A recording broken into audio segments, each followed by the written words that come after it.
Buenas noches con todos los presentes. Les damos la más cordial bienvenida a la conferencia magistral Riesgo en la ejecución de los proyectos de inversión en la infraestructura pública desde la perspectiva del control. Antes de dar inicio, le informaremos la dinámica de la participación. Durante la presentación, el público podrá realizar sus preguntas o consultas en el cuadro de preguntas y respuestas, las cuales se harán llegar al ponente para que éstas sean resueltas al final de la ponencia. A continuación, presentación de la maestría en control gubernamental a cargo de la señora Patti Aguirre Caguamaca, especialista de la subdirección de posgrado de la Escuela Nacional de Control. Adelante, señora Aguirre. Muy buenas noches, gracias Robinson. Estimados participantes de esta conferencia magistral, riesgos en la ejecución de los proyectos de inversión en infraestructura pública desde la perspectiva del control, a cargo de nuestro ponente, el ingeniero Paco Aníbal Toledo Yayico. Antes de dar inicio a esta conferencia magistral, voy a presentarles a nuestra maestría en control gubernamental. Somos una maestría que hemos obtenido la doble certificación del ISO 9001 y el ISO 21001 y contamos con una malla curricular adecuada al Sistema Nacional de Control.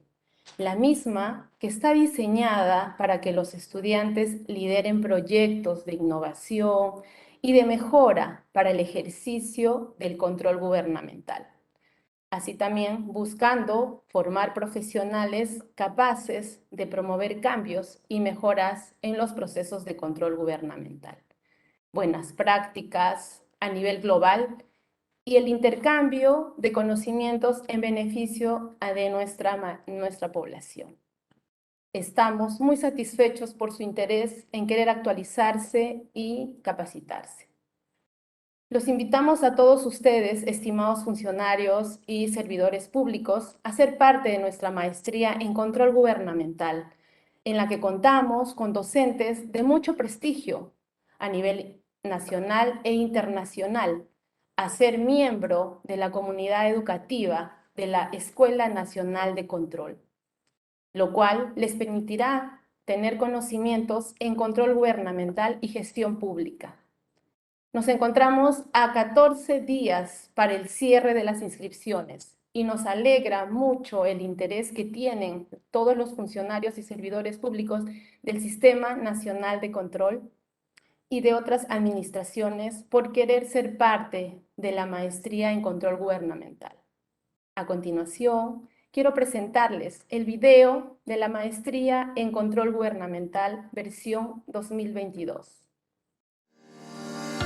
La Escuela Nacional de Control presenta la Maestría en Control Gubernamental 2022. Continuamos desarrollando un plan de estudios en la modalidad virtual, con una metodología reflexiva, enfocada y activa participativa, y con nuevas herramientas tecnológicas que facilitarán la formación de nuestros estudiantes.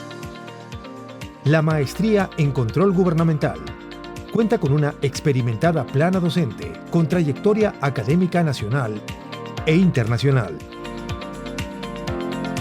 y un modelo educativo que busca formar profesionales capaces de promover cambios y mejoras en los procesos de control gubernamental, buenas prácticas a nivel global y el intercambio de conocimiento especializado en beneficio de nuestra población. Al convertirnos en la primera escuela pública de una entidad fiscalizadora superior en obtener el sistema de gestión de calidad para organizaciones educativas, basado en las normas internacionales ISO 9001-2015 e ISO 21001-2018, concede a la maestría de la Escuela Nacional de Control una oportunidad más para el reconocimiento y prestigio internacional, acreditado con altos estándares de calidad educativa. Con la maestría en control gubernamental, innovamos en el aprendizaje mediante 3 actividades importantes: International Masterclass, Coaching de Control y la Semana de Control, las cuales potenciarán tu liderazgo en proyectos de innovación y de mejora para el ejercicio del control gubernamental acompañados de funcionarios y servidores públicos del Perú y del mundo. Y así poder encaminarlo en la obtención del grado de maestro en control gubernamental, reconocido por la SUNEDU. Además, la maestría en control gubernamental forma a sus estudiantes de manera holística, con acceso a todos los cursos virtuales autoinstructivos en formato MOOC, que ofrece la Escuela Nacional de Control para complementar el proceso de aprendizaje. Intercambio estudiantil. A través de convenios con instituciones educativas nacionales e internacionales relacionadas al control gubernamental y la gestión pública. Con la maestría en control gubernamental, la Escuela Nacional de Control continúa ampliando sus horizontes para aportar al desarrollo profesional.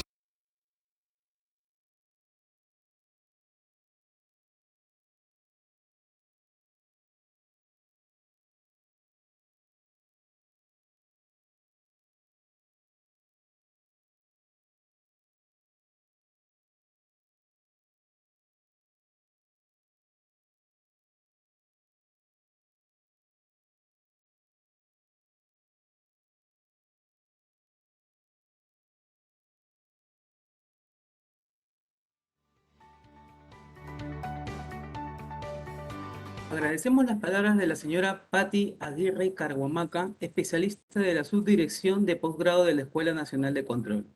De tener dudas o consultas posteriores a esta presentación, pueden realizarlas a nuestros números de WhatsApp, al 997-547-188 o al 974-894-421. De la misma manera pueden escribirnos al correo informes.posgrado@enc.edu.pe.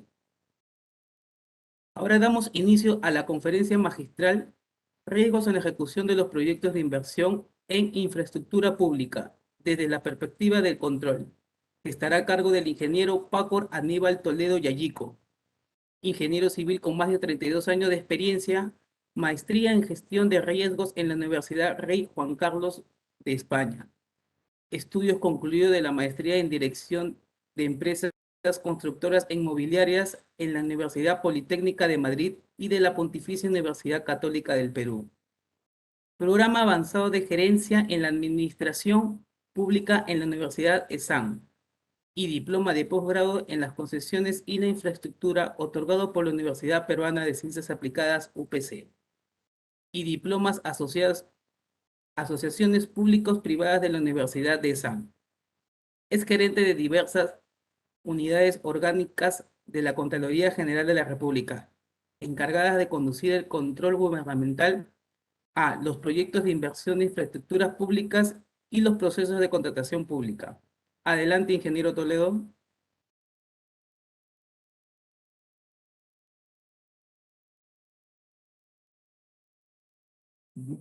Buenas noches a todos y a todas. Muchas gracias, Robinson, por darnos el pase. Y vamos a aprovechar de la tecnología para poder llegar a un buen grupo de interesados en el tema. Y permítanme compartir mi presentación y por favor, si tuvieran alguna pregunta por hacer, por favor, háganos llegar por los mecanismos que han señalado en la presentación. Asimismo, si tuviera algún inconveniente en el audio o eventualmente alguna caída en el sistema, lamentablemente los sistemas ayudan, pero a veces nos juegan malas pasadas, pero esperemos que esta vez no suceda. Bueno, sin más preámbulo, quería un poco presentar esta tarde y hacer más que una presentación, una reflexión respecto a los riesgos en la ejecución de los proyectos de inversión pública en infraestructura pública desde la perspectiva del control. Como entenderán, y de acuerdo a mi hoja de vida, he pasado varios años ejerciendo esta labor del control gubernamental y realizando auditorías a diversos tipos de proyectos de diversa magnitud a nivel nacional. Y eso, de alguna manera, me ha permitido identificar algunas situaciones que eventualmente están generándonos algunos inconvenientes en el desarrollo de los proyectos de inversión pública. Creo que para todos es conocido el contexto en que se ejecutan los proyectos en el Perú. Y cada día o de manera frecuente encontramos noticias como la que hay dudas sobre el avance físico y su calidad. Se pregunta el periodista de gestión, y en el desarrollo del artículo nos hace saber de que eventualmente pudieran haber números en ejecución de proyectos, pero igual hay algunas interrogantes por despejar respecto a la calidad de los proyectos.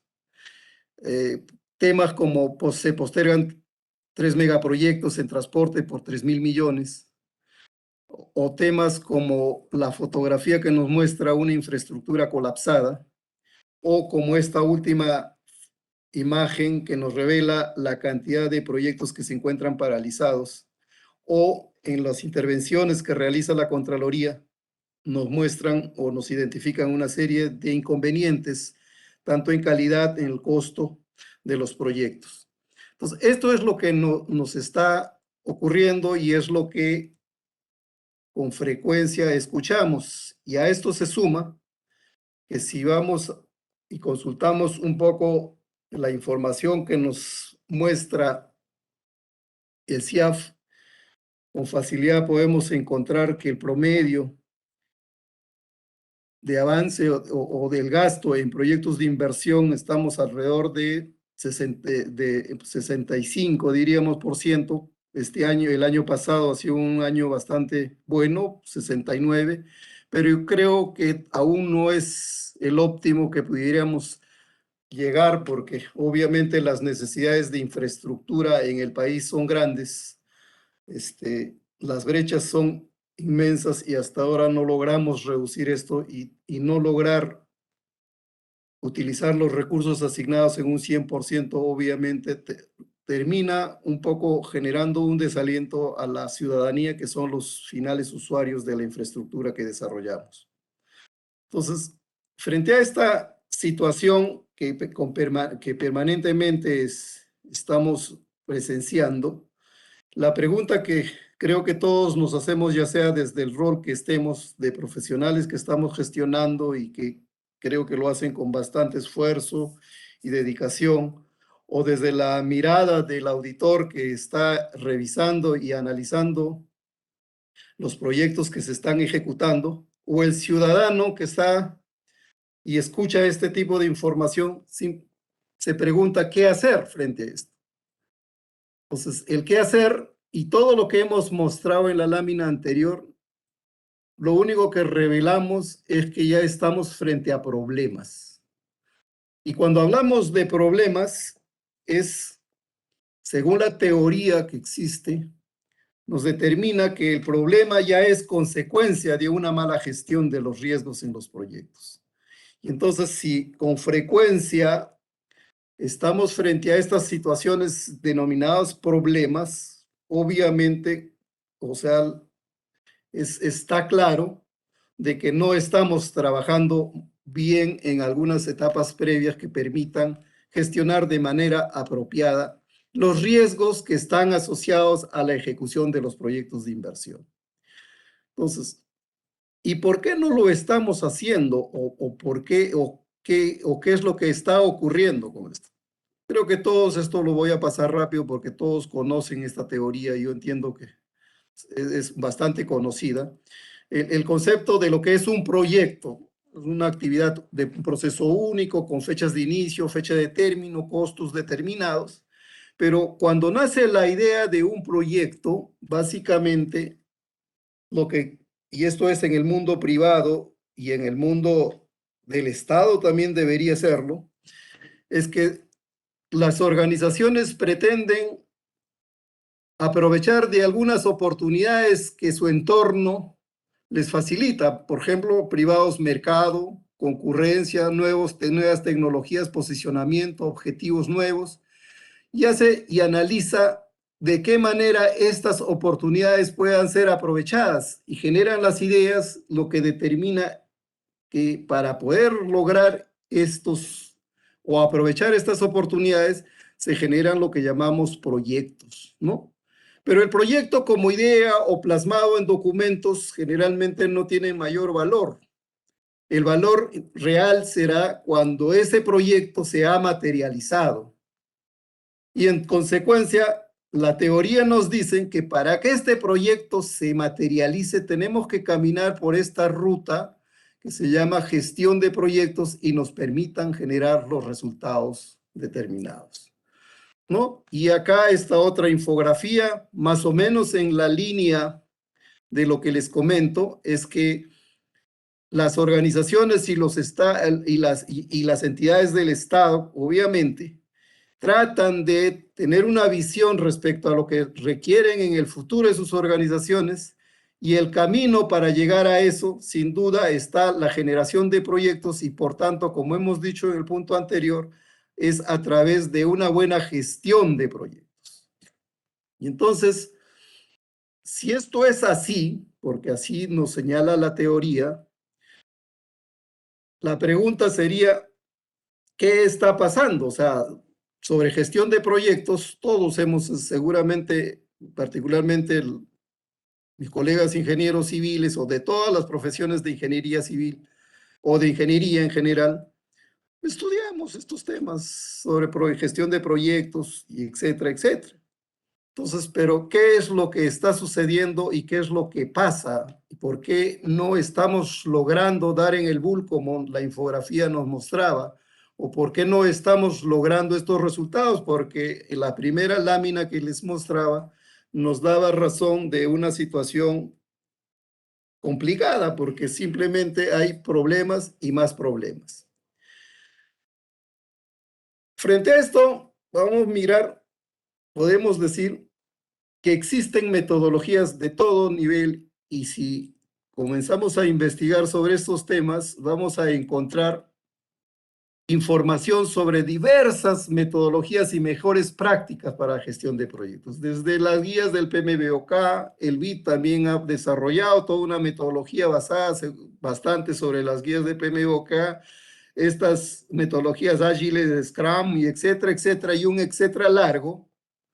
Sin embargo, toda esta información y todo este conocimiento, considero que todos los tenemos a la mano. Y en consecuencia, la pregunta que nuevamente surge es ¿qué es lo que está sucediendo? ¿Por qué? O estas metodologías no son adecuadas, no son propias, pero lo que vemos es que sí funcionan en otros países, sí funcionan en el sector privado, pero en el Estado como que algo nos sucede y algo ocurre.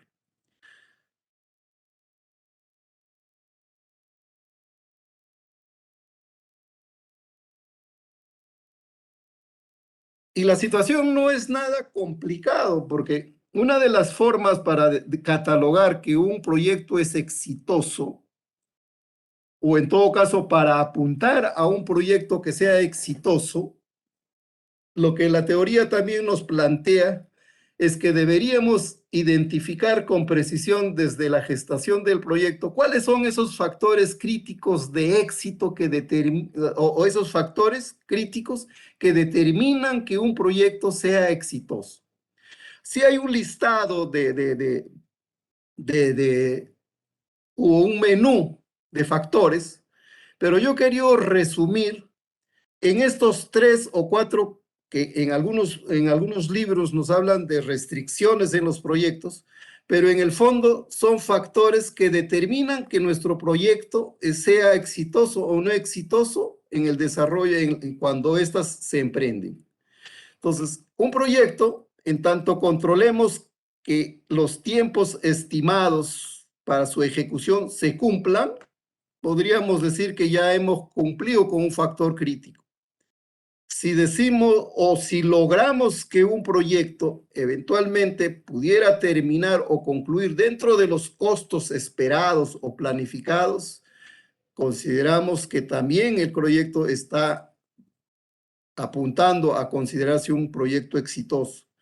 Y si de alguna manera logramos que lo que pensábamos hacer del proyecto se ha logrado, o sea, el alcance, o sea, quiero el edificio o un edificio y el edificio se ha logrado y en las condiciones de calidad esperada, es otro factor crítico que determina el éxito de un proyecto.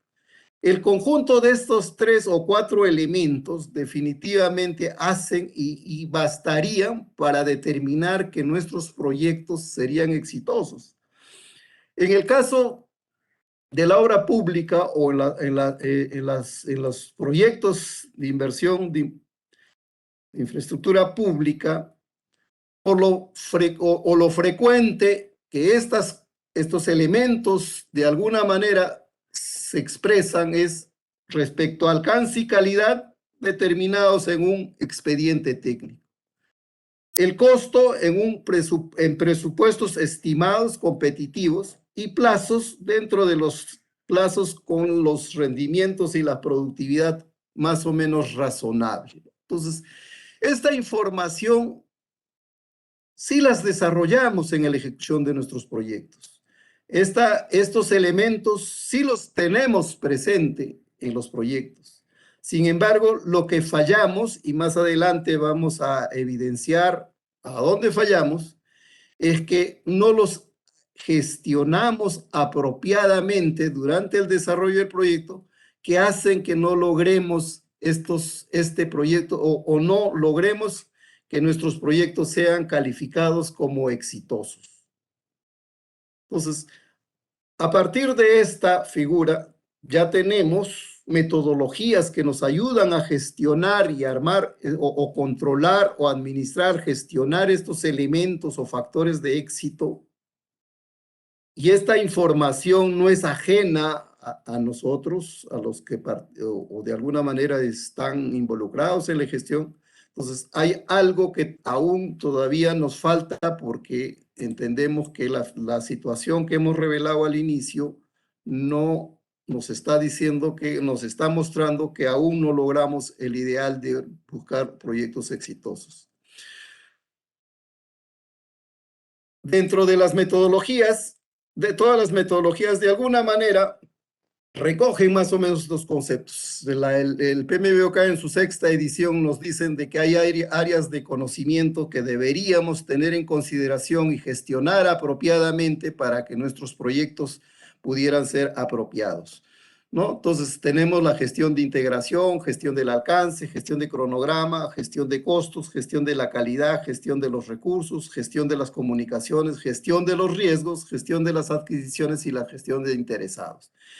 Metodologías, procedimientos, técnicas, herramientas, la verdad que se encuentran a cantidades, no solo en el mismo libro del PMBOK, sino a su vez en una serie de otros documentos técnicos o bibliografía relacionada con este tema, que nos desarrollan cada uno de estos conceptos con amplitud y nos dan todas las herramientas como para poder utilizarlas y aplicarlas sin inconvenientes.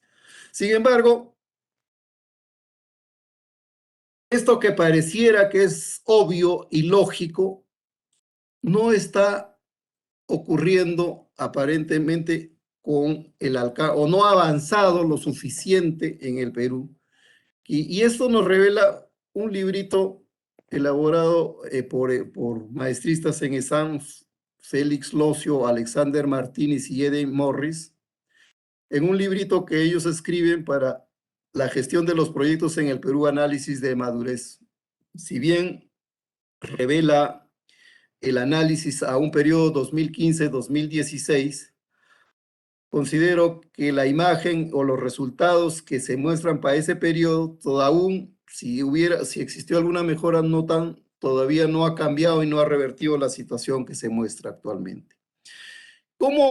¿Qué metodología usa este librito respecto a poder determinar el grado de madurez de la gestión de los proyectos? Nos hablan de 5 niveles. Un primer nivel dice que hay empresas, y este es un análisis basado en encuestas a un conjunto de empresas, como 150 empresas nacionales, que quieren mirar cuáles son los niveles de madurez que han obtenido en sus organizaciones respecto a gestión de proyectos. Y la escala que se utiliza es un nivel 1 esporádico, o sea, empresas que de manera esporádica usan la metodología de gerencia de proyectos o gestión de proyectos. Un nivel de madurez limitada, donde las empresas declaran que hay una metodología formal de gerencia y de proyectos, se usa de manera limitada, o sea, no está todavía extendida a toda la organización.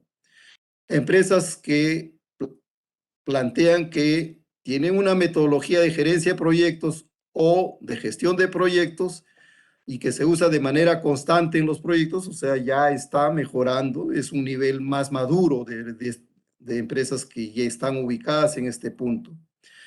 Otro nivel es el controlado, empresas que usan la metodología de gerencia de proyectos, se usa de manera constante en los proyectos y es monitoreada y controlada al interior de la organización. Es un nivel de madurez 4 y el madurez 5, que sería el óptimo, optimizado. Existe documentación de lecciones aprendidas y de mejora a la ejecución de los proyectos. Entonces, esa es su escala y como le digo el librito o estos autores hacen una medición sobre la base de encuestas a un grupo de empresas y el resultado nos muestra esto, que es de alguna manera llama un poco la atención. Que en el nivel esporádico, o sea, este valor, que el 63% de las empresas encuestadas y evaluadas están en el nivel esporádico. El 27% están en el valor limitado y el 3% o el 6% está en el nivel intermedio, 2% en el controlado y solo el 2% está en el nivel optimizado. Yo creo que esta fotografía, como le digo, si se mantiene a la fecha, y yo entiendo que es así, es una situación bastante crítica como país, porque vemos que aún contando con la información, contando con las herramientas y contando y viendo las mejores prácticas que existen en el mundo respecto a la gestión de proyectos, las empresas aún todavía no optan por implementar estas herramientas en sus organizaciones. Y esto no es ajeno, o sea, no, el librito no aborda respecto al grado de madurez en la gestión de proyectos en las entidades del Estado.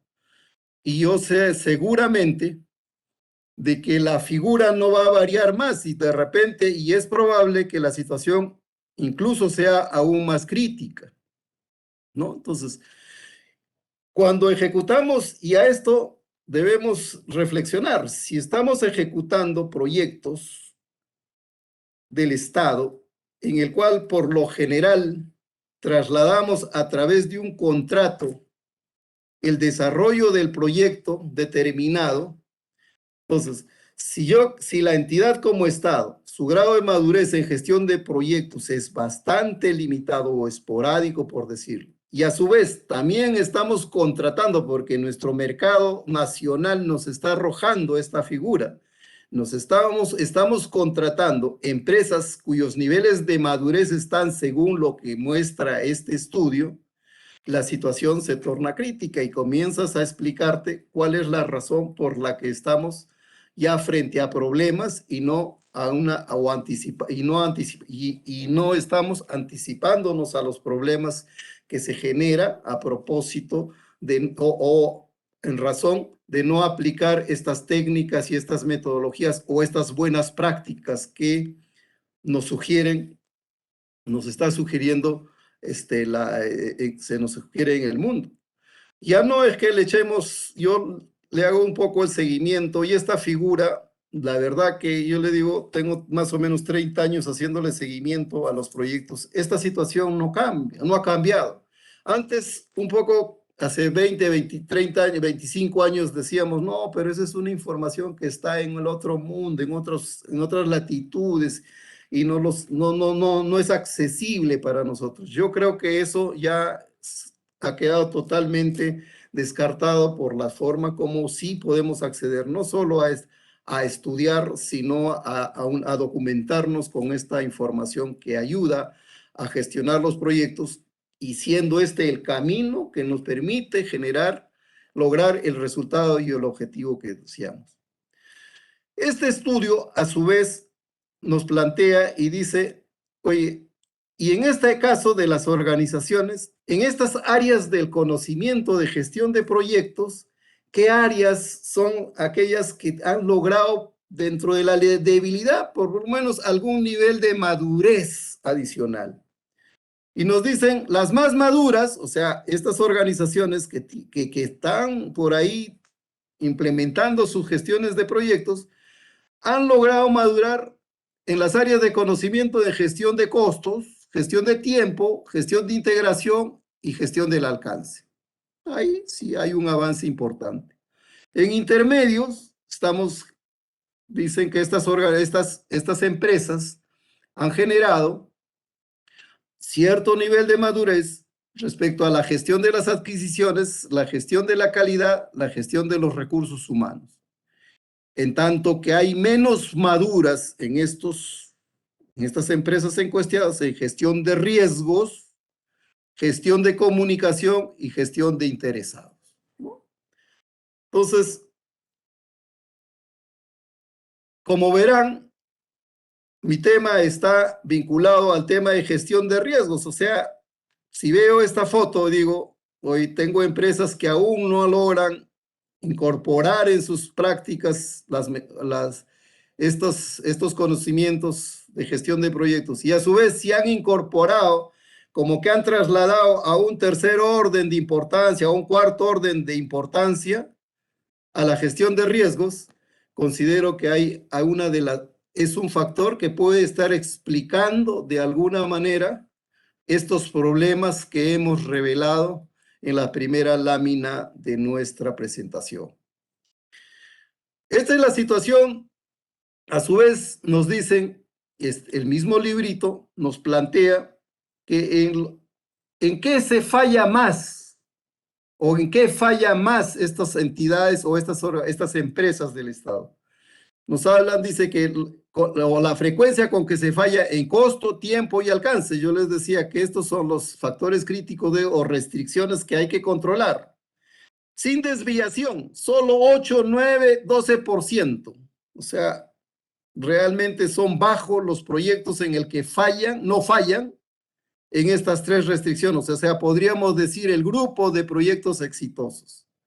Sin embargo, tenemos desviaciones entre el 1 y el 25%, y ahí está concentrado el 53, 54, 46%. O sea, desviaciones de 25% en el costo, desviaciones de 25% en el tiempo o en el alcance, ya constituyen temas que hay que reflexionar porque ya constituyen problemas en el desarrollo de un proyecto en sí.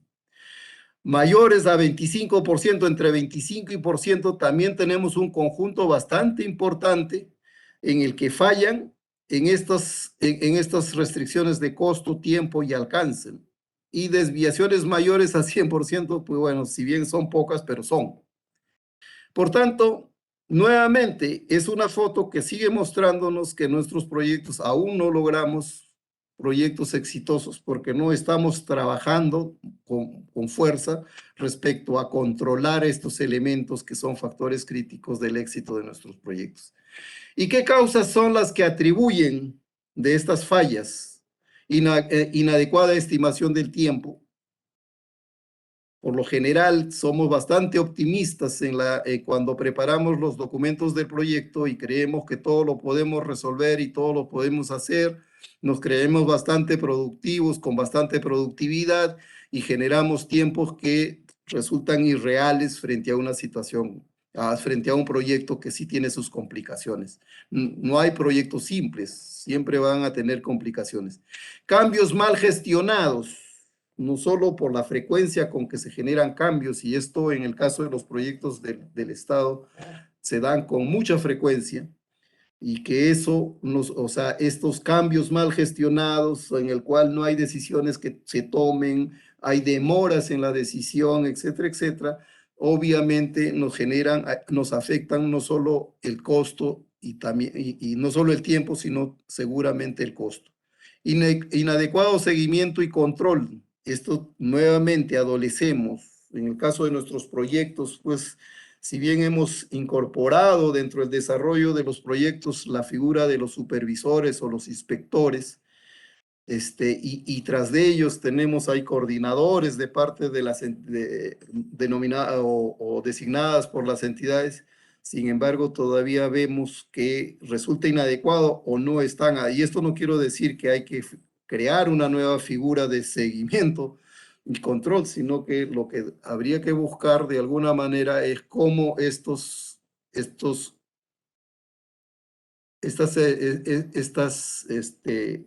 supervisiones o inspecciones hacen mejor su trabajo. Inadecuada gerencia de proyectos, creo que eso ya los datos y los números nos están mostrando.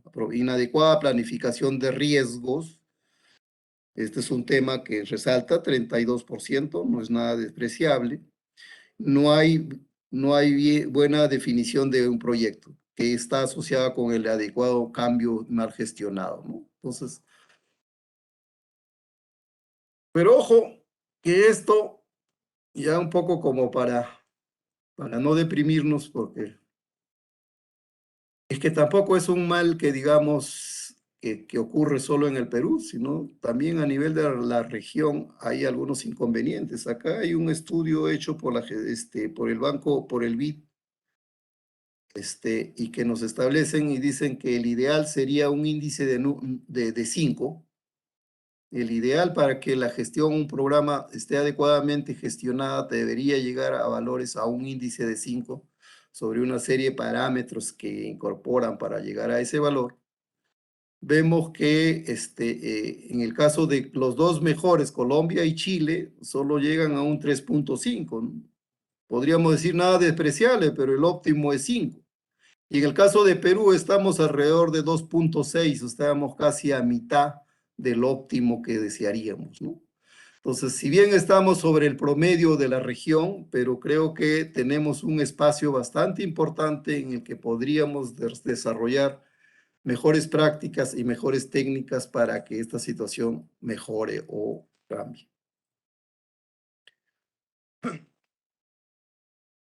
Si bien es cierto, cada uno de estas áreas de conocimiento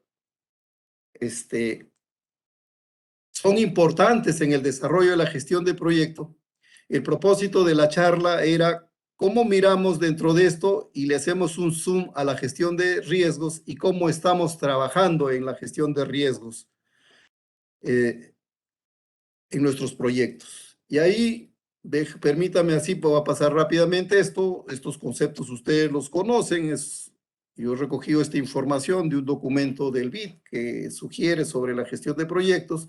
Hay una infinidad de conceptos, la verdad que dichos de una forma, de otra forma, pero al fin, al cabo, apuntan a lo mismo. Dice, es un evento, una condición incierta que de producirse tiene un efecto positivo o negativo en uno o más de los objetivos del proyecto, tales como alcance, tiempo, costo y calidad. Un riesgo puede tener una o más causas y materializarse o generar uno o más impactos, ¿no? Entonces, si existe durante la ejecución de un proyecto eventos que nos van a generar esta situación, sobre todo la parte negativa de nuestros proyectos y que van a afectar a estos factores críticos de éxito, obviamente tendríamos que aplicar la metodología. O sea, la metodología nos dice cómo debemos gestionar estos riesgos para que no se produzca estos efectos negativos que estamos buscando. Entonces, y el objetivo de la gestión de riesgos no es otra cosa que ya todos ustedes conocen que los riesgos es la probabilidad que ocurra frente al impacto que tienes y tenemos el índice de riesgo y el objetivo que se busca con la gestión de riesgo es que no es que lo vas a desaparecer, vas a aumentar la probabilidad o disminuir el impacto si se trata de positivos y disminuir la probabilidad si se trata de impactos negativos. Entonces, si yo tengo la probabilidad que ocurra de un 30%, Entonces, lo que tengo que trabajar es adoptar medidas y acciones que permitan bajar esa probabilidad de ocurrencia. Si yo digo que va a ocurrir y hay la probabilidad de 30% y me va a generar un impacto, por darle una cifra, y eso vamos a comentar, de 1 millón de soles, trato de que ese impacto se minimice y trato y busco que ese impacto sea menor. Entonces, eso es lo que busca la gestión de riesgos, ¿no? ¿Cómo bajo la probabilidad o cómo bajo el impacto? Obviamente, si son positivos, ¿cómo incremento la probabilidad para que ocurra y cómo genero el mayor beneficio respecto a ese evento, ¿no? Entonces, son temas básicos que ustedes los conocen y ese mismo librito al que les hacía referencia nos habla y hace un análisis también respecto al nivel de madurez de la gestión de riesgos. Y dice, para hacer gestiones de riesgos debo tener plan para controlar los riesgos identificados. Existe una bitácora de riesgos identificados, recursos para administrar los riesgos, nivel de madurez de riesgo. Tenemos el nivel 1 espontáneo, limitado, intermedio, controlado, optimizado. Miren que en el caso del Perú tenemos entre nivel 1, nivel 2, concentrados en cada una de estas fases o etapas que involucra la gestión de riesgos. Significa que solo el 27, o sea, acá mejor lo miramos para acá, solo el 6% tienen planes para controlar riesgos. Miren, o sea, de manera óptima. Si yo lo miro por este lado, existe bitácora de riesgos identificados. ¿Qué significa? Hay seguimiento, hay monitoreo. Hoy, el riesgo, tratar el riesgo no es gratis, tiene un costo. Entonces, si yo no tengo recursos para asignarle a los riesgos o para poder enfrentar los riesgos, simplemente quedaron tinta manchada en papel, porque no nos sirve de mucho. Entonces, sin duda. Ahora, obviamente que los costos que significa el riesgo tienen que ser mucho menores a los impactos que se generaría, si no, no tendría mucho sentido de que hagamos el tratamiento de un riesgo.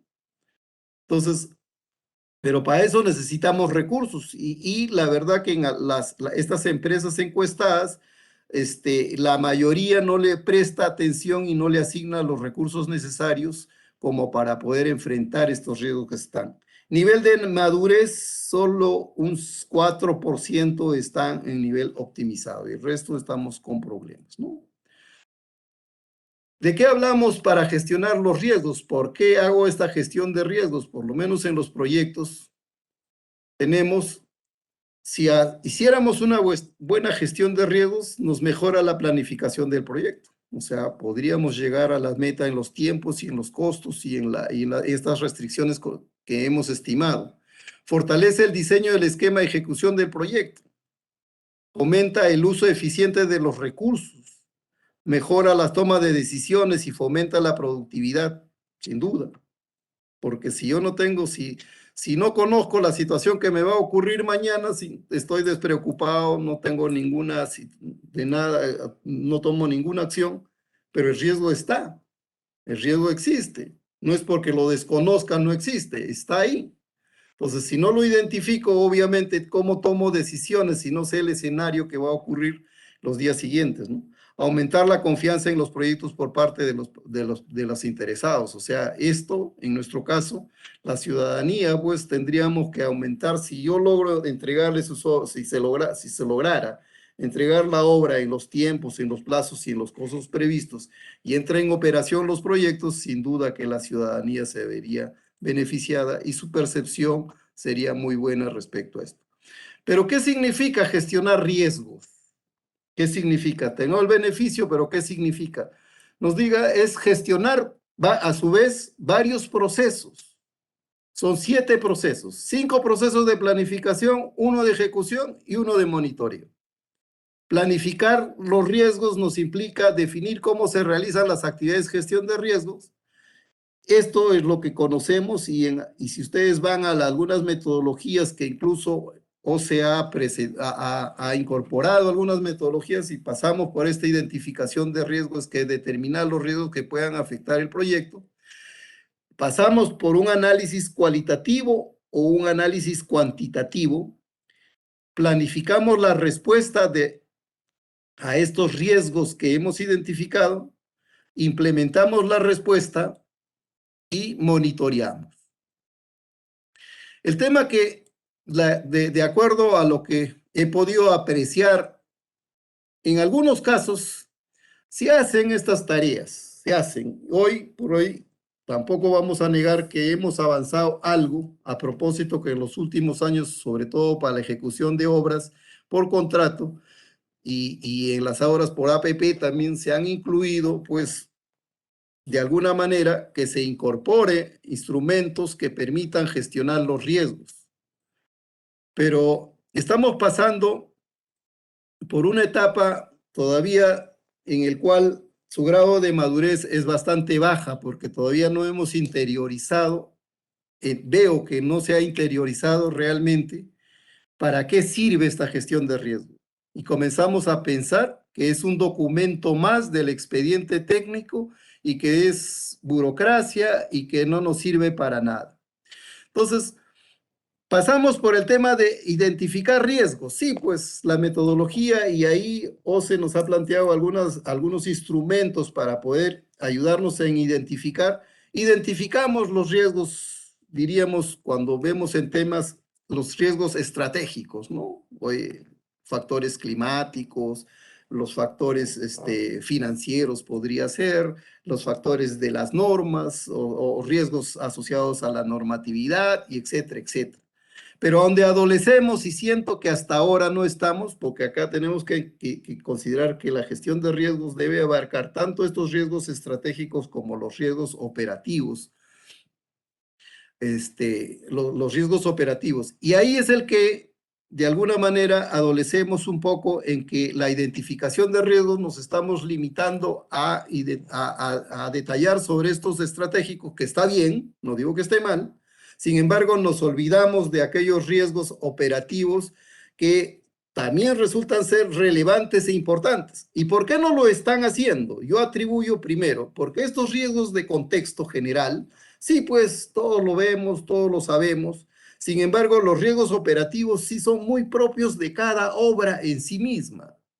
Y entonces pasamos nuevamente con el defecto que siempre hemos tenido en la elaboración de expedientes técnicos, que no hacemos análisis propio para la obra en específico, sino hacemos copy-paste de todos los proyectos anteriores, y entonces no logramos identificar aquellos riesgos operativos que se van a producir en la ejecución de la obra en específica, y que no hay otra, es para esa obra. Entonces, es distinto que una obra esté en la sierra o en la selva o en la costa, tiene sus propios riesgos. Distinto será una obra que es para una carretera, distinto para una edificación o para saneamiento, etcétera, etcétera. De repente la ubicación en el distrito A entre el distrito B, uno es más conflictivo, menos conflictivo, y esos riesgos los pasamos por alto y no los estamos gestionando. Segundo, la metodología que hoy aplicamos y en estos proyectos que desarrollamos, estamos pasando por un análisis cualitativo, que si bien es cierto, también es un avance de poder medir a través de algunos atributos y decirle que es este riesgo alto, medio, bajo, etcétera, etcétera, y sobre él darnos ponderaciones de 1, 2, 3, 4, y sobre eso a construir nuestra matriz de riesgos. Sin embargo, yo siento que para el caso de proyectos sí podríamos avanzar un poquito más y podríamos llegar al análisis cuantitativo. Porque cuando llegamos al análisis cuantitativo, todo esto, el análisis va a aterrizar en un costo, en plata, y te vas a dar cuenta que si no haces bien la gestión de riesgos, eso va a impactar en el costo del proyecto. Si lo veo desde la perspectiva del Estado, va a generar un sobrecosto o un sobregasto en el proyecto, y si lo veo desde la perspectiva del ejecutor de obra, eventualmente puede significar una pérdida en su operación, ¿no? Entonces, y a esto no estamos llegando. Planificación de la respuesta. Obviamente, si yo estoy identificando riesgos de carácter estratégico o de contexto, simplemente, pues las respuestas están orientadas a ellos. Pero si no estoy identificando los riesgos operativos, obviamente la planificación no hay respuesta para esos riesgos porque no los he revelado y no los he identificado. Pero segunda, yo considero limitación en que incurrimos en esta etapa de planificación de la respuesta. Es que comenzamos a entender que los riesgos son estáticos y no son cambiantes en el tiempo. Un riesgo puede estar presente en un momento, pero en otro momento desaparece y aparecen nuevos riesgos. Y esa parte, veo que cuando se elaboran las matrices de riesgos que se incorporan en el expediente técnico, estos de alguna manera sí pues se recogen y se dicen y se plantean algunas recetas. El segundo estadio que se revisa de alguna manera y el contratista se involucra en la revisión de esto cuando hace la revisión del expediente técnico en el momento previo al inicio de las obras. Pero nuevamente, ahí lo dejamos como un documento que existe, pero nadie le hace seguimiento y ni hace el monitoreo y nadie se actualiza cuando esta información debe ser permanentemente revisada. Entiendo de que como rol de la supervisión debe reportar mensualmente cómo se está avanzando y gestionando estos riesgos y qué nuevos riesgos están apareciendo para poder seguir gestionándolos, pero todavía siento que ahí hay algunas limitaciones o en todo caso hay unas brechas que cumplir. Implementar la respuesta igualmente creo que, y asociado a lo que decía, planificar veo estático, cuando monitoreo, bueno, pues lo monitoreamos cuando nos acordamos, o con un elemento de segundo nivel o de tercera prioridad, cuando estos son, el monitorear los riesgos debería ser una tarea de la primera importancia para poder asegurarnos de que el proyecto está caminando correctamente bien. Factores, y acá de la gestión de riesgos, vamos a pasar rápidamente por el tiempo que ya se nos está yendo. La gestión es por naturaleza iterativa. Yo lo que le decía, esto cambia, no puede ser permanente en el tiempo. Debe existir un compromiso organizacional. Obviamente, si todos los gestores de la organización no están comprometidos con gestionar apropiadamente sus riesgos, sin duda que el instrumento no va a funcionar. La identificación de riesgos debe ser exhaustiva, es exclusiva y exhaustiva. Y la identificación de riesgo deben incorporar múltiples perspectivas, sí. O sea, a veces nos quedamos, o sea, cuando hacemos y formulamos la identificación de riesgos, lo asociamos a la experiencia y al conocimiento de alguien. Está bien, pero eso no puede ser suficiente porque esa persona y solo una persona que esté mirando los riesgos puede estar mirando los riesgos desde una mirada o desde una perspectiva, cuando hay muchas otras perspectivas que eventualmente pueden estar asociadas al desarrollo del proyecto y no están siendo bien identificadas.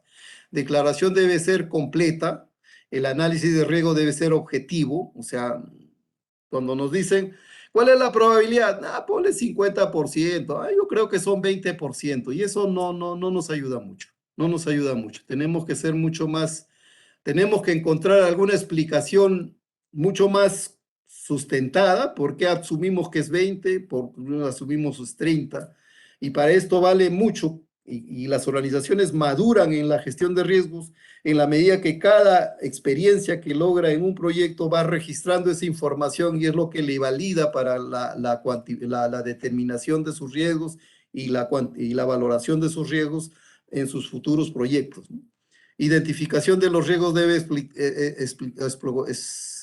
explicar las oportunidades. La identificación de los riesgos debe ser temprana, etcétera, etcétera. Entonces, y acá, en nuestra administración de nuestros proyectos, considero que hay algunas fuentes que ya generan situaciones de riesgo desde el origen mismo de la gestación de nuestros proyectos. Lo que revela esta laminita es que ejecutar los proyectos de inversión pública de alguna manera se ha convertido en una tarea bastante compleja y obviamente ese escenario hace de que los riesgos estén presentes con mayor frecuencia.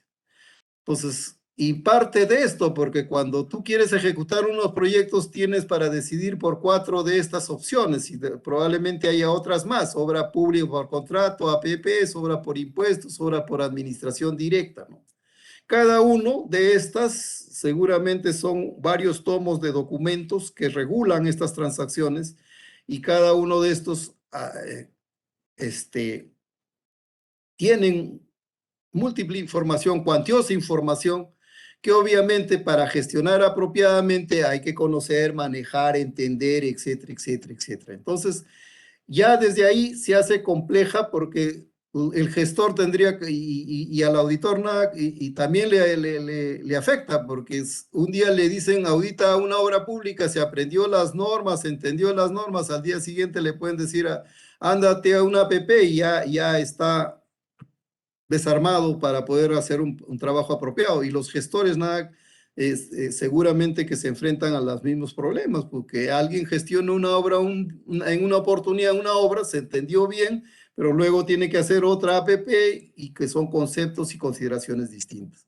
Y si vemos desde la perspectiva de obra pública, la complejidad un poco que se amplía y explota tremendamente, porque ya no solo son obras por contrato, tengo que hacer metodologías por ley de contrataciones, gobierno a gobierno, procedimientos especiales, organismos internacionales, operaciones oficiales de crédito, y cada uno de estos tiene sus propias normas, mecanismos, PNUD, OIM, etcétera, etcétera, etcétera, etcétera. Entonces, en este mar de procedimientos, de procesos, etcétera, etcétera, que nos dicen que deberíamos seguir para ejecutar un proyecto, y ojo, este es única y exclusivamente los procedimientos de cómo nos vinculamos con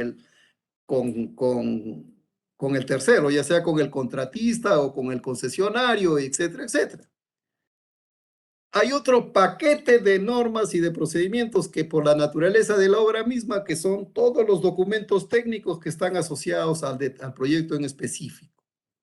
Otro paquete de normas o de técnicas son las que estamos comentando que nos permitan gestionar apropiadamente. Entonces, en ese mar de cosas, obviamente el riesgo de que nuestros proyectos no sean exitosos, la probabilidad es bastante alta. Acá hay una laminita preparada por la gerencia de megaproyectos que nos dicen, ¿no? Principales problemas. Y cuando hablamos problemas es porque ya hemos rebasado al espacio del riesgo. O sea, ya no hemos controlado bien y se convirtió en un problema. Implementación de la metodología de preinversión en obra pública es crítica, en APP baja porque hay algunos casos que no lo desarrollan, en OXI es crítica, en organismos internacionales es crítica, en administración es crítica y en gobierno a gobierno también sigue siendo crítica. Elaboración de expedientes técnicos sin estudios, sin observancia normativa técnica, crítico. Acá baja sustancialmente porque el riesgo de construcción de alguna manera lo han asociado al concesionario, se han trasladado al concesionario y el resto es crítico. Entonces, si repasamos cada una de estos problemas, vemos que hay más rojos que amarillos y que blancos, ¿no? Que son los pocos que quedan. Entonces, nuestra situación o nuestro problema en la gestión de proyectos es obvio que es bastante complicada. Acá tenemos también una publicación que hizo la Contraloría en el 2018, inconsistencias en la preinversión, 12%, costos unitarios, etcétera, etcétera, y sostenibilidad, libre disponibilidad de terrenos, 8%, yo diría que incluso hay muchos más, y estos son el caso solo de APPs, ¿no? Entonces, nuevamente estamos acá, otros resultados que no se están manejando a través de riesgos, tenemos deficiencias en expediente técnico, o sea, las causas que generan adicionales de obras y ampliaciones de plazo, deficiencias en el expediente técnico. Cosa que es un punto aparte que habría que conversar cuál es la razón por qué hoy no podemos hacer expedientes técnicos correctos. Si tenemos, o sea, y este es un tema que igualmente lo escucho como problema fácil desde los años 80 y en los años 90 se hizo algunos esfuerzos para encontrar causas y atacar esas causas. En esos tiempos se decía de que se estimaba valores muy pequeños para los consultores que elaboraban expedientes técnicos y que no les alcanzaba más que para hacer la topografía en el caso de carreteras. Entonces, ahí se comenzó a sensibilizar para que esas situaciones mejoren, reviertan, pero a su vez, pero la situación nunca ha cambiado. A su vez, hace 20 años, pues hacíamos con los levantamientos topográficos o mediciones con nuestros teodolitos, con nuestras winches, etcétera, etcétera. Hoy tenemos instrumentos con las precisiones de alta precisión, pero seguimos con expedientes deficientes. Yo, la verdad que ahí sí ya no encuentro una explicación lógica por la que ocurre. Situaciones imprevistas posteriores a la suscripción del contrato. Información no permite establecer causas, o sea, hay algunos hechos imprevisibles, otras causas no indicadas. En verdad, el ideal sería de que solo estas situaciones imprevisibles deberían ser causas que generan adicionales de obra. Sin embargo, no es. El problema es este. Y este problema está bajo la mano de los gestores. O sea, cómo hacer un apropiado expediente técnico. Y acá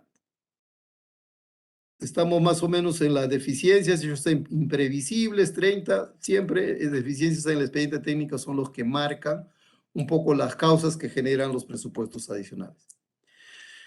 Como yo les decía, el hecho que tú no gestiones apropiadamente tus riesgos te va a derivar, ya sea en tu rol de gestor de proyectos de parte de una entidad del Estado, o ya sea desde tu perspectiva de ejecutor de obra como contratistas, te va a generar te va a generar impactos económicos importantísimos. Yo les voy a mostrar un ejemplo que es real, y para que vean los márgenes de los que se desarrollan. Este es un proyecto de infraestructura de edificaciones, no lo hemos identificado para no comprometer a nadie.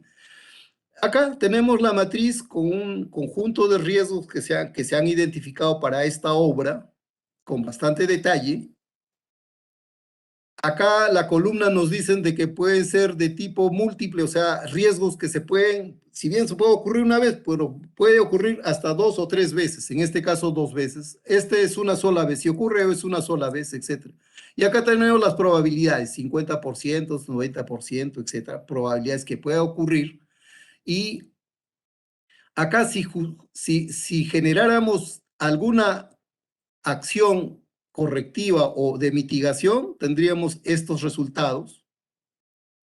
O sea, sí va a haber eventualmente el apetito a riesgo, de alguna manera determina que vas a encontrar riesgos que no necesitan tratarlos porque el costo de tratarlos sería mucho más caro de lo que sería el impacto que tendría, ¿no? Entonces, hay cosas que se van a asumir. Entonces, en este caso se ha hecho para poder trabajar con una metodología que todos ustedes la conocen, que es el modelo de Monte Carlo, utilizando el @RIS y tratando de simular los impactos con 3 restricciones o tres dimensiones, que es el famoso modelo PER, mínimo, probable o máximo. O sea, los impactos mínimos, el impacto más probable y el impacto máximo. Y lo que hace el modelito es tratar de hacerte simulaciones, tanto que puede ocurrir la más probable máximo mínimo con estas probabilidades, conjugando con esas probabilidades. Entonces, tú al modelo, tú le puedes indicar que te haga 1000 iteraciones, 5000 iteraciones, 10.000 iteraciones, si quieres niveles de mayor o menor precisión, ¿no? Entonces, luego de esas iteraciones, hay que darle la lectura a estos valores.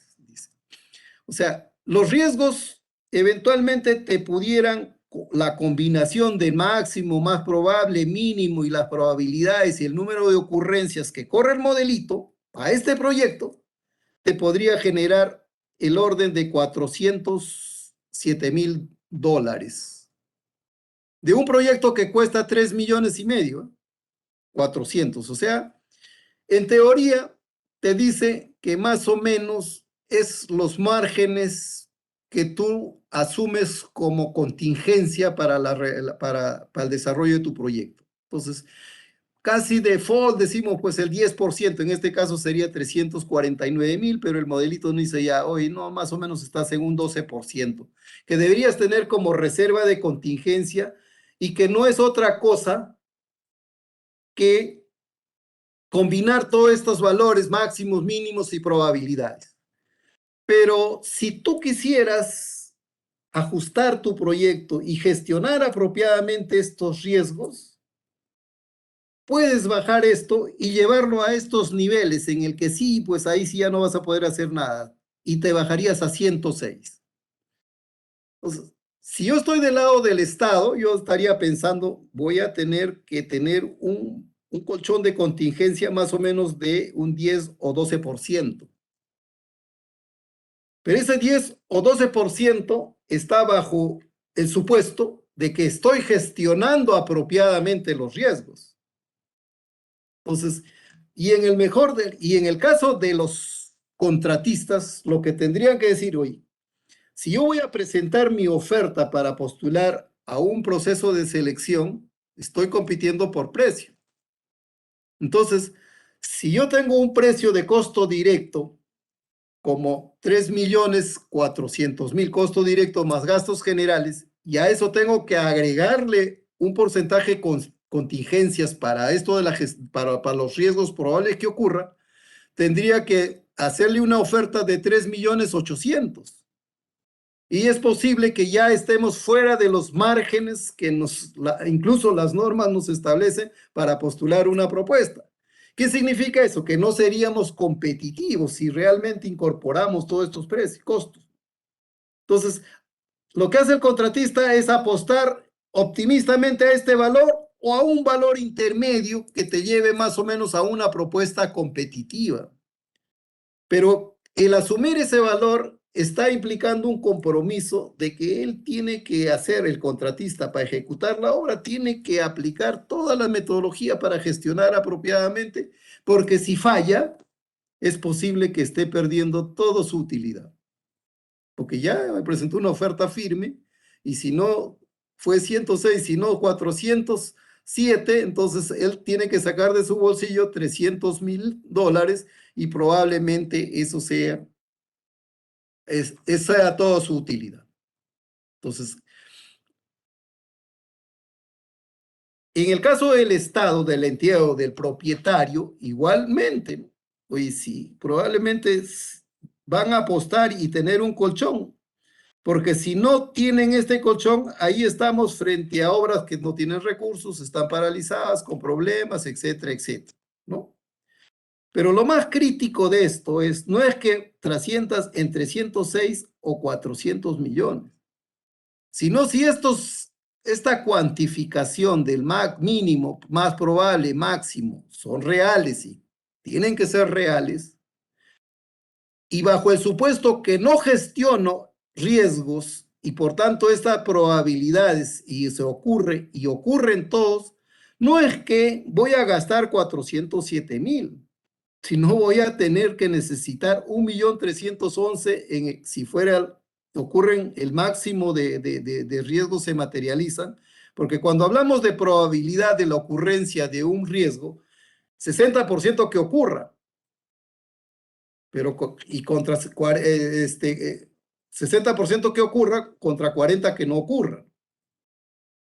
O al revés, miramos, uno que vaya de 30 que ocurra, pero 70 que no ocurra, entonces apostar. Pero y ahí calculamos, ¿no? 30 por el impacto son 0,3 y eso es el colchón que más o menos la lógica que maneja el modelo y eso es lo que te va llevando a este valor. Pero si ocurre, o sea, ese 30% no hago nada o tengo mala suerte, ocurre, no es que tu impacto es 0,3 por la impacto, sino el impacto es por el total del monto. Y por tanto, si en una desgracia total todos estos riesgos se materializarían, entonces estaríamos frente a un sobrecosto de 1,311,000. Si yo soy Estado o soy propietario, es posible que recursos para ese proyecto ya no tenga. Y si soy contratista, simplemente la bancarrota es obvia. Entonces, ahí está la importancia. Probablemente cuando yo les digo que es necesario trabajar la valoración de riesgos sobre la base de la metodología cuantitativa, esto es lo que nos permite llegar a este punto de números y que nos haga reflexionar, que no solo cuál es el impacto que voy a recibir si tomo una decisión u otra decisión o tengo la mala suerte que ocurran todo lo malo.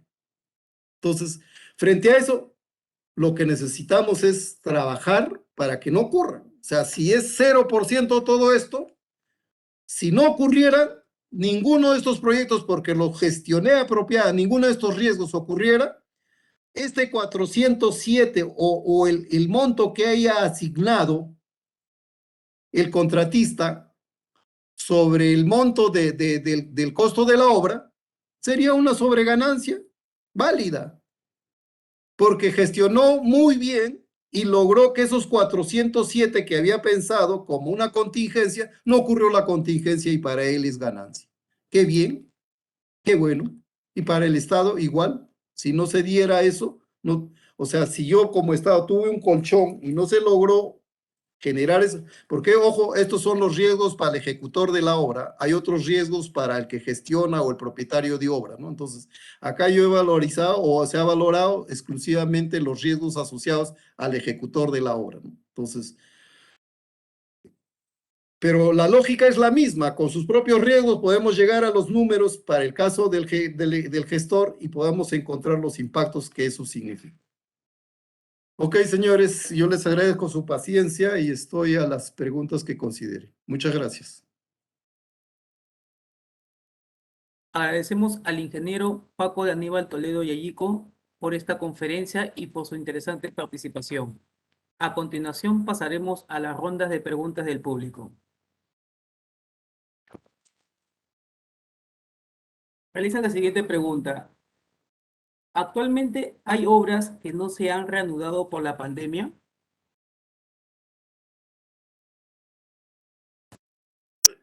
No tengo los datos exactos, pero entiendo que sí, porque dentro de estos paquetes de obras paralizadas que la Contraloría con frecuencia están revelando, entiendo que hay varias de las obras que aún no se han reanudado. Yo no solo pero no necesariamente por efectos de la pandemia, porque eso, sino por los problemas o los problemas adicionales que siempre están asociados a estas paralizaciones, ¿no? Que no hay una solución técnica apropiadamente desarrollada, que se han encontrado en conflictos importantes entre contratista y no contratista, no hay terrenos disponibles, y etcétera, etcétera. Y esa figura rebasa fácilmente a los problemas que implica la pandemia, ¿no? Porque para la pandemia no conozco un caso, pero no creo que sea porque cuando se hizo unos procedimientos para ir mirando estos temas, los efectos económicos sí son importantes, pero creo que fácilmente atendibles, ¿no?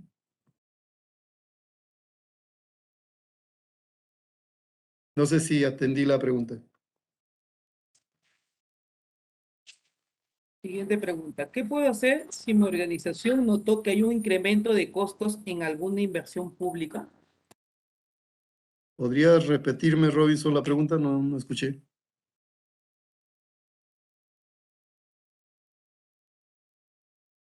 Hola. puedo hacer si mi organización noto que hay un incremento de costos en alguna inversión pública? No toca una inversión. No, ser sincero, no entiendo la pregunta, pero debe ser de que haya una organización de que no acepta que hayan incrementos en el costo. Si esa es la figura, eso resulta casi imposible. O sea, hay cosas que se tienen que dar. El tema es que esos incrementos o esas variaciones, o sea, todos partimos por el supuesto de una estimación de un valor de un proyecto, ¿no? Y ese valor, salvo que seamos magos, pues podamos llegar a la cifra exacta, pero siempre va a haber variaciones. Lo raro es que siempre las variaciones son para arriba, porque estadísticamente las variaciones deben ser para arriba y para abajo. Yo no he visto un proyecto que haya terminado en menor costo al que se estimó inicialmente, ¿no? Pero bueno, debe ser errores de la estadística, pero al final del día, lo que yo sí entiendo y asumo es que todas estas tres restricciones no significan que están escritos en piedra cuando concibes el proyecto. El tema es que esas tres restricciones de plazo, costo, alcance, deben manejarse dentro de los rangos normales y naturales, porque lo que no podemos aceptar es que una obra que está programada por un año lo terminemos en 2 años. O es que no hemos hecho una buena estimación del tiempo, o es que nos hemos demorado más allá de lo necesario, o estemos apuntando de que nuestros proyectos sobre el Estado, como tengo un límite que solo el 50% me van a resolver el contrato, estamos apuntando y empujando todos para que lleguemos al 49.9%, ¿no?, de adicionales, ¿no? Entonces, esas cosas, si la pregunta iba por ese lado, difícilmente pudiera, o sea, no hay forma que por un mandato o por una decisión diga, no, no acepto más costo. Incluso en los contratos de suma alzada, pues siempre vamos a esperar algunos variaciones en los costos, ¿no? ¿Ok? No sé si contesté, pero no entendí bien la pregunta. La siguiente pregunta, ingeniero. ¿La transformación digital ayudará a mitigar problemas de corrupción en contrataciones de obras públicas? Sin duda, sin duda. Mire, toda esta información que se lo estoy pasando son información que no es que viene de hace 2, 3 años o 10 años. Esta información se conoce de hace 30 años. Los contratos que hoy decimos que serán nuestra salvación, entonces, y contratamos servicios, ¿no? Hoy hay que modelos FIDIC, NEC, modelos del Banco Mundial, de todos estos organismos internacionales. No es que los conocemos ahora. Yo recuerdo un primer proyecto que me tocó auditar en el año 1990, la construcción del canal Miguel Checa en Piura. El contrato era un modelo, ahora que leo, por ejemplo, es un contrato FIDIC. Ahora que leo un contrato FIDIC, era idéntico, la estructura, contenido, está. Entonces, en el tiempo hemos aplicado, la verdad que sí hemos aplicado todas las recetas habidas y por haber en el Perú. Pero algo nos falla, no somos consistentes, no somos disciplinados, de repente no nos formamos bien o estudiamos en la universidad, pero al final cuando vamos al terreno como que nos da flojera aplicarlos y nos gana un poco la informalidad. Y todas estas herramientas que se están generando, como el BIM, por ejemplo, que eventualmente debería eliminar a cero cualquier distorsión en los proyectos y etcétera, etcétera, o la digitalización de la información, de todos estos avances tecnológicos que se tienen y que bien que llegan, sirvan y tengan el impacto, y deben tener el impacto, porque no son cosas que están probándose, sino son cosas que ya se han probado, pero ojalá en el Perú prosperen. Entonces, preparémonos para eso, para utilizar apropiadamente las herramientas y ser consistentes en utilizar las herramientas en el tiempo. No decaigamos, o sea, generalmente adolecemos en que hay muchas decisiones de otro nivel que no necesariamente son de nivel técnico y que nos empujan a que podamos desarrollar proyectos de repente en plazos que no son los apropiados, y la verdad que eso al final del día resulta siendo contraproducente, porque simplemente hay cosas que tienen que darse en el tiempo que corresponde, simplemente. Hacer lo contrario es generar sobrecostos, es generar problemas, inconvenientes, etcétera, etcétera, generan conflictos y etcétera, controversias, y nos entrampamos en los proyectos y finalmente no tenemos proyectos. Muestra de ello la cantidad de proyectos que están paralizados. Ok. Para culminar, ingeniero Toledo nos pregunta, ¿qué medidas de control interno considera usted prioritario para mejorar la ejecución de los proyectos? Medidas de control. El tema es que no hay recetas únicas. Yo lo que le digo, o sea, esto de la gestión de riesgos yo se los estoy contando desde la perspectiva de gestión de proyectos, pero esto nuevamente, si lo queremos mirar desde el concepto de control interno, uno de los elementos o de los componentes del control interno también es gestión de riesgos. Entonces, si nosotros implementáramos dentro de nuestras organizaciones, no solo para solo gestionar proyectos, sino también para las otras operaciones que desarrolla la administración, y impulsemos con fuerza la implementación de estos controles y que de todas maneras tendría que ir aparejado a esta gestión de riesgos, yo creo que debería mejorarse sustancialmente la gestión pública. Debería mejorarse. Respondiendo a todas las preguntas, quería saber si usted quería agregar algo. No solo agradecer y agradecerle por la paciencia de concedernos esta hora y un poco más de tiempo y sugerirles de que creo que mucho de las cosas que falta que ocurra en hablando de proyectos, depende mucho de cada uno de nosotros. Particularmente cuando hablo y comento en el lado de la actividad del control y a mis colegas ingenieros que hacen y se dedican a estos temas de desarrollo de las auditorías, trato de inducirlos y promover que no se olviden de que siguen siendo ingenieros, ¿no? Que tienen que aplicar sus conocimientos de ingeniería. Y los conocimientos de ingeniería están en esto: cómo gestionamos bien un proyecto, cómo hacemos un proyecto adecuado, cómo ejecutamos mejor de mejor forma. Y en esa línea es el que podríamos formular recomendaciones apropiadas a los gestores que, por la dinámica con la que ellos están desarrollando sus proyectos, eventualmente pueden verse rebasados y no advertir situaciones que eventualmente pueden generar problemas a los proyectos del Estado. Así que muchas de las cosas que se pueden hacer dependen mucho de nosotros mismos. Así que empréndanlo, y es lo que le puedo sugerir. Muchas gracias. Queremos agradecer las respuestas y la participación del ingeniero Paco Aníbal Toledo Yayico y felicitarlo por la dedicación y el tiempo ofrecido para el beneficio de los funcionarios y servidores públicos, así como de la ciudadanía en general. Muchas gracias. Los invitamos a Gracias. participar de la conferencia que tendremos este viernes 11 de febrero a las 7 de la noche de la conferencia magistral La gestión pública en el actual escenario de la incertidumbre mundial, demandas. Se les recuerda que para acceder a las constancias de participación electrónica deberán cumplir con las condiciones de participación. De ser así, estas serán enviadas a los correos electrónicos registrados al momento de su inscripción, en un lapso de 25 días hábiles, posteriormente a la realización del evento. Asimismo, los invitamos a compartir su experiencia sobre nuestras conferencias en la sección de opiniones de nuestro Facebook, lo que nos permitirá mejorar y continuar con estas capacitaciones gratuitas.